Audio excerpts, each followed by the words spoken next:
आइए जानते हैं समरसेबल पंप के स्टार्टर के बारे में। तो 5 HP का समरसेबल पंप का स्टार्टर है और इसमें क्या क्या पार्ट्स हैं इसके बारे में हम सब जानते हैं, और नहीं जानते हैं तो आइए सबको एक एक करके हम बताते हैं। ये देखिए, इसका एम्स मीटर है और ये वोल्ट मीटर है और ये सिलेक्टर स्विच है और ये ऑन ऑफ स्विच है, ऑन और ऑफ स्विच है। ये देखिए, ये स्विच ऑन वाला है और ये वाला स्विच ऑफ वाला है। ये रेड वाला जो है ये इंडिकेटर है और ये जो है ऑटो और मैनुअल दोनों है। इसको इधर कर देंगे तो ऑटो में चलेगा और इधर करेंगे तो मैनुअल में चलेगा। ऑटो में करने का मतलब ये है कि जब हम इस स्विच को ऑटो में कर देंगे तो उसमें टाइमर है, टाइमर को सेट करना होगा कि 12 बजे हमको चलाना है और 2 बजे बंद करना है, तो 2 घंटा पंप चलेगा और ऑटोमेटिक बंद हो जाएगा। फिर अगर नेक्स्ट दिन वही 12 बजे चालू होगा और 2 बजे बंद हो जाएगा। बीच में अगर पानी का ज़रूरत हो तो वो नहीं चलेगा। उसको फिर मैनुअल में करके स्विच को मैनुअल में सेलेक्ट करेंगे और उसके बाद पंप को चलाएंगे। अभी हमको लाइव प्रूफ दिखाएंगे कि ऑटो में है और हम चला रहे हैं तो चल रहा है कि नहीं चल रहा है। अभी हमारा सिलेक्टर स्विच जो है ऑटो में है और हम इसको चलाएंगे, पुश करेंगे तो नहीं चलेगा, क्योंकि हम उसका टाइमर सेट नहीं किए हैं। टाइमिंग क्या टाइमिंग रहेगा सेट नहीं किए हैं।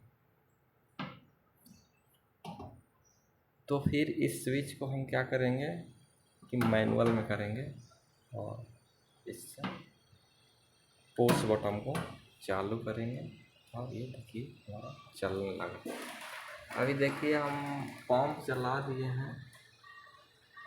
ये 9 एम्पियर के लगभग, मतलब 9 एम्स ले रहा है। लोड पंप का जो लोड है 9 एम्पियर। हम इस प्रकार ये पंप को इसको इस स्विच से बंद कर देंगे। तो ऑटो में जब भी हमारा स्टार्टर जो है और आए और ऑन किए नहीं चल रहा है तो एक बार इसको इस स्विच को देखना है कि ऑटो में है या नहीं। अगर ऑटो में है तो वो नहीं चलेगा, उसके लिए टाइमर सेट करना ही पड़ेगा। मैनुअल में रहेगा तो चलेगा, ऑटो में रहेगा तो नहीं चलेगा। ये सिलेक्टर स्विच के बारे में ही हम आपको बता रहे हैं। ये देखिए, ध्यान से देखिए, ये जो है स्विच का ऊपरी भाग में ऑफ लिखा है, नीचे में लिखा है BR, मतलब ब्लू और रेड फेज का। नीचे में लिखा है YB, यानी येलो और ब्लू फेज है। और इधर भी लिखा हुआ है रेड और R और Y, यानी कि रेड और येलो है। तो ये वाला, ये जब हम ये अभी ऑफ में है, जब हम इस पर करेंगे तो ब्लू और रेड फेज का इसमें वोल्टेज बताएगा, शो करेगा।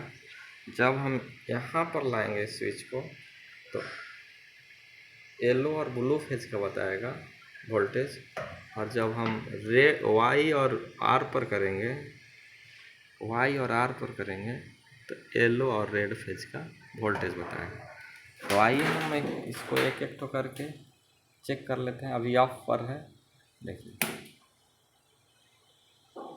मैंने 400 है। ये देखिए, ये भी 400 है और ये भी 400 है, यानी कि 3 फेज का स्टार्टर है। तीनों फेज में प्रॉपर वोल्टेज मिल रहा है। फिर इस स्विच को हम ऑफ कर देंगे। वोल्टेज हमारा ठीक है, तीनों में हमारा वोल्टेज ठीक अगर दिखाई दिया तो हम समझ गए कि तीनों फेज मिल रहा। उसके बाद हम क्या करेंगे कि चेक करने के बाद इसको पुश करके और ऑन कर देंगे।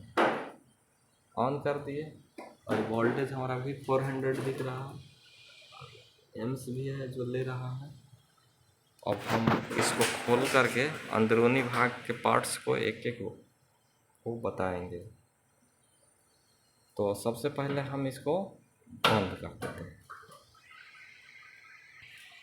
ये जो स्टार्टर का जो स्विच ऑन ऑफ का है, ये ऑन वाला हमेशा NO स्विच होता है और ऑफ वाला जो है NC होता है। ऑन वाला जो है NO होता है और ऑफ वाला जो है NC होता है। ऑन और ऑफ में यही अंतर है कि जब हम ऑन करते हैं तो ये नॉर्मली ओपन रहता है, और जब हम ऑन करते हैं तो ये क्लोज होता है इसका सर्किट, तो हमारा सिस्टम काम करने लगता है। और ऑफ वाला में क्या है कि ये पहले ही से क्लोज रहता है, यानी NC रहता है। जब हम इसको पुश करते हैं तो सर्किट इसका ओपन हो जाता है और वो बंद हो जाता है। अब हम इसका अंदरूनी भाग के बारे में जानेंगे। यही जो स्विच है, ये जो है ये ऑन वाला है, इसको NO स्विच बोलते हैं। ये ऑफ वाला जो है इसको NC स्विच बोलते हैं। ये इंडिकेटर है और ये जो है टाइमर है। टाइमर को सेट करने के लिए, टाइमर नहीं है सॉरी, ये टाइमर को सेट करने के लिए मैनुअल और ऑटो में किया हुआ है। यहाँ से तार से, वायर से सर्किट तक पहुँचाया हुआ है। ये जो है वोल्ट मीटर है और ये एम्स मीटर है। अंदर से इसका स्ट्रक्चर इस तरह से दिखता है। ये जो है MCB है, यानी शॉर्ट सर्किट या किसी भी तरह का फॉल्ट आने से वो ट्रिप होता है। मैक्सिमम शॉर्ट सर्किट या पर ही ट्रिप होता है। ये जो है ओवरलोड है, ये क्या है, ओवरलोड है। और ये मेन कॉन्टेक्टर है, ये ऑक्सिलरी कॉन्टेक्टर है और ये 3 फेज प्रिवेंटर है। और यहाँ एक टाइमर लगा हुआ है, ये जो है वो टाइमर है। ये टाइमर को खोल करके उसी को सेट करते हैं। ये जैसे अभी खोल दिए, अभी खोलने के बाद में हम आपको कोशिश करेंगे। देखिए ये बंद था, अब बंद था तो इसको हम अभी टाइमर को खोल लें। अब खोलने के बाद आपको हम दिखा रहे हैं। अभी इसमें 1:04 हो रहा है। और जब हमको ज़रूरत होता है तो इसी टाइमर को हम आवर्स, डे, रेस्ट उसके हिसाब से हम सेट कर देते हैं और पर डे वो चलता है। ऑटो में करना है तो वहीं से कर देंगे जो स्विच दिखा है, यहाँ से सिर्फ टाइम ही सेट होता है और कुछ नहीं। ये जो मेन कॉन्टेक्टर है, मेन कॉन्टेक्टर के सामने एक ठो ऑक्सिलरी कॉन्टेक्टर लगा हुआ है और इसके नीचे में ये जो है ओवरलोड है। मोटर का एम्स सेट किया हुआ रहता है कि 10 एम्पियर, 12 एम्पियर या 15 एम्पियर से ज़्यादा अगर ले तो उसको ट्रिप करने का काम नहीं करता है, ओवरलोड। और ओवरलोड जो है जब ट्रिप हो जाता है तो यहाँ पर दिया हुआ है, इसको दबा करके और रीसेट हम करते हैं। ठीक है, तो दबा करके हम पुश कर देते हैं, उसके बाद ये रीसेट हो जाता है। फिर हमारा मोटर जो है पहले जैसा नॉर्मली चलना शुरू हो जाता है। तो ये है समरसेबल पंप का स्टार्टर। इसी तरह का और भी वीडियो देखने के लिए चैनल को सब्सक्राइब करें। आगे भी हम मशीनरी पार्ट्स को इलेक्ट्रिक संबंधित दिखाते रहेंगे। Thank you.